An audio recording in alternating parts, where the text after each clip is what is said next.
பாஜக ஆட்சியால் ஜனநாயகத்தை சிதைக்கடிப்பதும் அரசியலமைப்பு சட்டத்தை முழுமையாக மறுதலிப்பதும் வாடிக்கையாக இருந்தது. ஆனால் இப்பொழுது உச்சநீதிமன்றம் மீண்டும் ஒரு முறை நீதி பரிபாலனங்கள் இன்னும் இறக்கவில்லை, உயிரோட்டத்தோடு இருக்கிறது என்பது இந்த தீர்ப்பு இந்திய மக்களுக்கு ஒரு மிகப்பெரிய மகிழ்ச்சியை அளித்திருக்கிறது, நம்பிக்கையை அளித்திருக்கிறது. உச்சநீதிமன்ற தீர்ப்பை காங்கிரஸ் பேரியக்கம் வரவேற்கிறது. பிப்ரவரி மாதம் 15ஆம் தேதி உச்சநீதிமன்றம் ஒரு தீர்ப்பளித்தது. தேர்தல் நன்கொடை பத்திரங்களை யார் யார் பெற்றிருக்கிறார்கள் என்பதை பாரத ஸ்டேட் வங்கி உடனே பொதுவெளியில் மார்ச் மாதம் 6ஆம் தேதிக்குள் வெளியிட வேண்டும் என்று தீர்ப்பு. ஆனால் இவர்கள் 6ஆம் தேதி காலையில் உச்சநீதிமன்றத்தை அணுகி, முன்பெல்லாம் முன்னாடி பார்த்தீங்கன்னா வழக்கறிஞர்கள் வாய்தா கேட்பாங்க. வழக்கறிஞர்கள் சில காரணங்களுக்காக வாய்தா வாங்குவாங்க. ஒரு முடிவு எதிராக வரும்னா வாய்தா கேட்பாங்க. அன்று அவர்கள் வாதாடுவதற்கு வாய்ப்பு இல்லைன்னா வாய்தா கேட்பாங்க.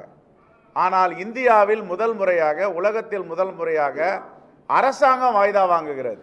அதுதான் பாரத ஸ்டேட் வங்கி வாய்தா வாங்கிய நாள் மார்ச் 6ஆம் தேதி. என்ன சொன்னார்கள் இவர்கள்? உச்சநீதிமன்றம் தெளிவாக தேர்தல் நன்கொடை பத்திரம் என்பது அரசியலமைப்பு சட்டத்திற்கு முரணானது. அப்படி ஊழல் பணத்தை நீங்கள் நவீனமாக அரசியல் அமைப்போடு அதை சட்ட ரீதியாக்குகிறீர்கள், அது தவறு என்று தீர்ப்பு வழங்கியிருக்கிறது. ஆனால் 6ஆம் தேதி வாய்தா வாங்கிய நிதித்துறை அமைச்சகம் இப்பொழுது உச்சநீதிமன்றம் இன்று காலையில் நாளை மாலைக்குள் இவர்கள் அந்த பத்திர நன்கொடை, தேர்தலுக்கான வாங்கிய தேர்தல் பத்திர நன்கொடை விவரங்களை வெளியிட வேண்டும். 15ஆம் தேதிக்குள் தேர்தல் ஆணையம் அதை பொதுவெளியிலே வெளியிட வேண்டும் என்று தீர்ப்பு வழங்கியிருக்கிறது. எதற்காக இவர்கள் மூடி மறைக்க பார்த்தார்கள்? எதற்காக மோடி அரசாங்கம் ஜூன் மாதம் வரை தேதி கேட்டது? இதற்கெல்லாம் மக்கள் தெளிவாக புரிந்து கொண்டிருக்கிறார்கள். தேர்தலுக்கு முன்பாக இந்த விபரங்கள் பொதுவெளியில் வந்துவிட்டால் உண்மை வெளிப்பட்டுவிடும். எந்தெந்த நிறுவனங்களில் தேர்தல் நிதி நன்கொடையாக பெற்றிருக்கிறார்கள், எந்தெந்த நிறுவனங்களில் அமலாக்கத்துறை, மத்திய புலனாய்வுத்துறை, சிபிஐ, இடி, இன்கம் டாக்ஸ் சோதனை செய்திருக்கிறார்கள், சோதனைக்கு பிறகு எந்தெந்த நிறுவனங்களில் இருந்த பாஜகவிற்கு தேர்தல் நன்கொடை பத்திரம் வந்திருக்கிறது, இந்த உண்மை வெளிவர இருக்கிறது. அது மட்டுமல்ல, கிராமத்தில் உள்ள மக்கள் எல்லாம் கேட்கிறார்கள், நமக்கு அச்சுறுத்துகின்ற நாடுகள், அச்சுறுத்துகின்ற நிறுவனங்கள், இந்திய இறையாண்மையை சிதைக்க துடிக்கின்ற நாடுகளிடமிருந்தும் நிதி வந்திருக்குமா என்ற கேள்வி எழுகிறது. ஆகவே நாளை மாலைக்குள் மோடி அவருடைய அரசியல் பித்தலாட்டங்கள், இந்த தேசத்திற்கு விரோதமான செயல்கள், இந்திய அரசியலமைப்பு சட்டத்திற்கு எதிரான நடவடிக்கை எல்லாம் வெளியிடப்பட இருக்கிறது.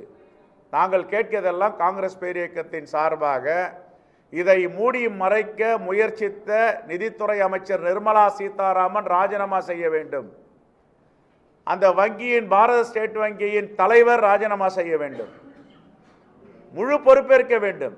இந்திய மக்களுக்கு, இந்த குடிமக்களுக்கு ஒரு உண்மையை தெரிவியுங்கள். நீங்கள் தவறு செய்யவில்லை என்றால் பொது வெளியில வெளியிடுங்கள் என்ற உச்சநீதிமன்ற தீர்ப்பு. ஆனால் உச்சநீதிமன்ற தீர்ப்பையும் மதிக்க மாட்டோம், புறந்தள்ளுவோம். இந்திய தேச மக்கள் கேட்கின்ற கேள்விகளுக்கு உண்மையை நாங்கள் வெளியிட மாட்டோம் என்றால் இது சர்வதிகார ஆட்சியா, ஜனநாயக ஆட்சியா என்பதை மக்கள் தேர்தலில் தீர்மானிப்பார்கள். ஆகவே மீண்டும் ஒரு முறை உச்சநீதிமன்ற தீர்ப்பை காங்கிரஸ் பேரியக்கம் வரவேற்கிறது. இதற்கு பொறுப்பாக இருக்கின்ற நிதித்துறை அமைச்சர், ஒன்றிய நிதித்துறை அமைச்சர் நிர்மலா சீதாராமன், பாரத ஸ்டேட் வங்கி தலைவர் இருவரும் ராஜினாமா செய்ய வேண்டும் என்று தமிழ்நாட்டு மக்களின் சார்பாக, இந்த தேசத்துடைய மக்களின் சார்பாக நாங்கள் கேட்டுக்கொள்கிறோம். ரைட்? நீங்க எதுவும் கருத்து கேட்பீங்களா? கேட்க மாட்டீங்களா? இந்த தீர்ப்பு வரவேற்கிறீங்களா இல்லையா? பத்திரிகையாளர்கள்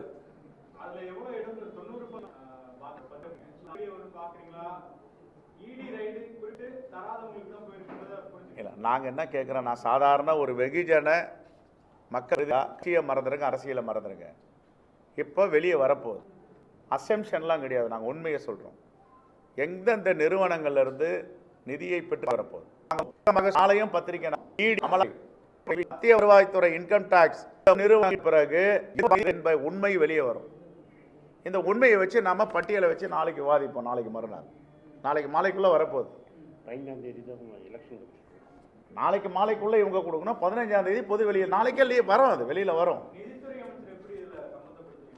நிதித்துறை அமைச்சருடைய கட்டுப்பாட்டில் தான் பாரத ஸ்டேட் வங்கி இருக்கு. நான் சொல்றேன், வாய்தா வாங்குறது வேற, வழக்கறிஞர்கள் அரசாங்கம் வாய்தா வாங்குறது வேற. இது நிதித்துறை அமைச்சகம் வாய்தா கேட்டிருக்கு. ஆகையால நிதித்துறை அமைச்சர் ராஜினாமா பண்ணணும். மக்களுக்கு ஒரு உண்மையை சொல்றது என்னங்க. இப்போ ஆர்டிஐ யார் கொண்டு வந்தது? ஆர்டிஐ கொண்டு வந்தது யாரு? காங்கிரஸ் ஆட்சி. எதுக்காக கொண்டு வந்தாங்க? ஒரு அரசாங்கத்தில் ரகசியம் இருக்கக்கூடாது, பொதுமக்கள் தெரிந்து கொள்ள வேண்டும், ஒரு இன்ஃபர்மேஷன், ரைட் டு இன்ஃபர்மேஷன் கேட்டாங்களோ அதை கொடுக்கணும்னு காங்கிரஸ் கொண்டாந்தது. அதை உச்சநீதிமன்றம் உறுதிப்படுத்துது. பொதுமக்களுக்கு பொதுவெளியில வெளியிடுங்க, என்னென்ன நிதி பெற்றிருக்கீங்க. எல்லா கட்சியும் தானே இருக்கு, எல்லா கட்சிக்கும் கொடுத்துருக்காங்க. இப்போ எல்லாமே வெளியிடும் போது தயாரா இருக்கும்போது பாஜக அச்சப்படுது. பாஜக அந்த பயம், தப்பு செய்யலைன்னா வெளியிட வேண்டியதானே, அதை தான் காங்கிரஸ் கேட்குது. நன்றி, தேங்க்யூ.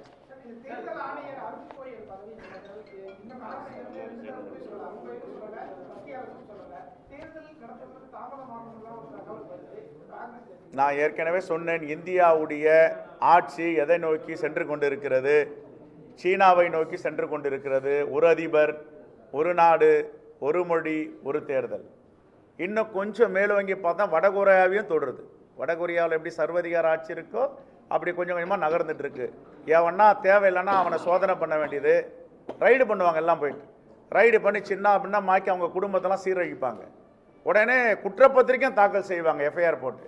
குற்றப்பத்திரிகை தாக்கல் செஞ்சு இத்தனை 1000 கோடி பறிமுதல் செய்யப்பட்டது, இத்தனை பத்திரங்கள் பறிமுதல் செய்யப்பட்டது, டைமண்ட், கோல்டு, வைடூரியம், முத்து, பவளம் எல்லாம் கடை காட்டுவாங்க. உடனே பாஜகவில் சேர்ந்துட்டா அவர் கங்கையில் குளிச்ச புனிதவானா மாதிரி பாஜகவில் சேர்ந்தோடனே பாஜக துண்டு போட்டுட்டு வழக்குகள்லாம் வித்ரா பண்ணுவாங்க. அப்போ இது எதை நோக்கி போகுது? சர்வாதிகாரத்தை நோக்கி சென்று கொண்டு. நான் சொன்னதை கேட்கணும். நான் சொன்னதை கேட்கலன்னா உன்னை சிதைப்பேன், உன்னை சித்திரவதைப்படுத்துவேன், உன்னை அவமானப்படுத்துவேன். பாஜகவில் சேர்ந்துட்டா உன்னை புனிதவானாக்கிடுவேன். அப்போ வடகொரியா அரசியல் இங்கே தலையை காட்டுதில்லை.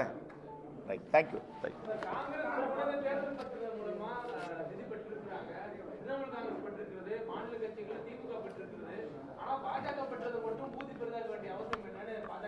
பயங்கரமான உண்மை, உலகமாக உண்மையை கேட்குறீங்க. ஏங்க எங்கள் கையில் அழுக்கு இல்லை, நாங்கள் தூக்கி காட்டுறோம், பார்த்துங்கன்றோம். நீங்கள் ஏன் பயப்படுறீங்க? நாங்கள் தானே சொல்கிறேன் வெளியிடுங்கன்னு. நாங்கள் தானே சொல்கிறோம், உறக்க சொல்கிறேன்ல. இந்தியா முழுவதும் ஆர்ப்பாட்டம் பண்ணுறோம்ல. ஸ்டேட் பேங்க் முன்னாடி எதுக்கு ஆர்ப்பாட்டம் பண்ணுறோம்? காங்கிரஸ்கார். நாங்கள் வாங்கியிருந்தா நாங்கள் வெளியிட போகிறோம், வெரிஃபை பண்ணிங்க எங்கேருந்து வாங்கியிருக்கோன்னுட்டு. அந்நிய நாடுகிட்டேருந்து வாங்கியிருக்கிறோமா?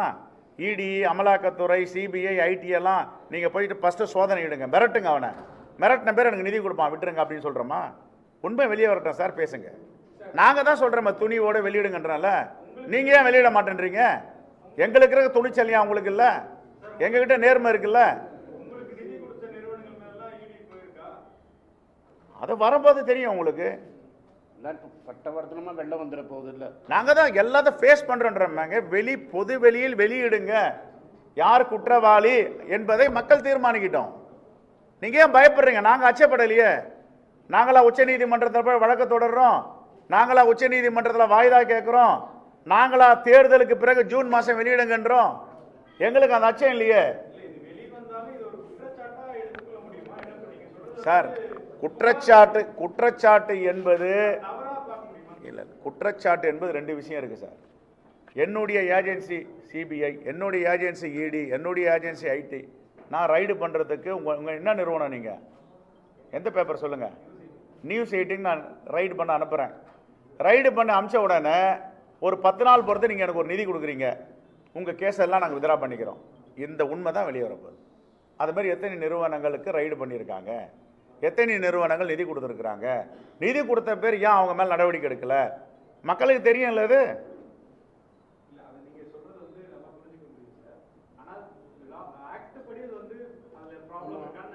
என்ன ஏங்க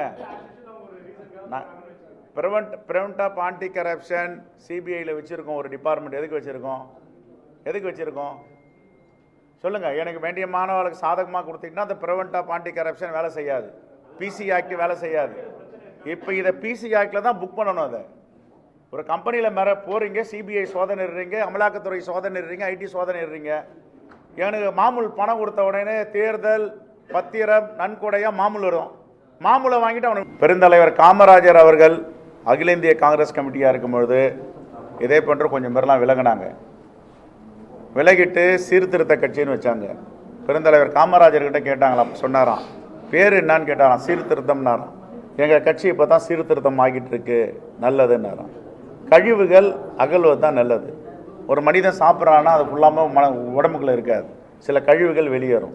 அதே மாதிரி அரசியலே சில கழிவுகள் வெளியேறும். அதை போயிட்டு பெருசாக எடுக்க வேண்டாம். Right, thank you.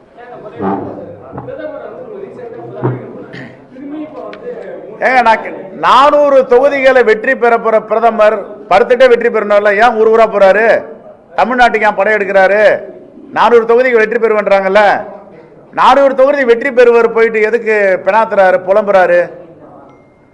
இல்ல நாங்க பொது வெளியிட மாட்டோம், வாங்கின டொனேஷன்லாம் தேர்தல் கடன் பத்திரம் ஏன் சொல்றாரு? ரொம்ப நம்பிக்கையோட இருக்காரு. 400 தொகுதியில் நான் 400 தொகுதியில் வெற்றி பெறுவேன். இருந்தாங்க என்ன சொல்லுது உச்ச நீதிமன்றம்? வெளியிட சொல்லுதா? வெளியிடுங்க, பொது வெளியில சொல்ல வேண்டியதானே. என்ன அச்சம், என்ன பயம்? எல்லாம் போலி வேஷம் போட்டு நடிச்சிட்டு இருக்காங்க. மக்கள் இந்த முறை ஏமாற மாட்டாங்க. நன்றி, தேங்க்யூ.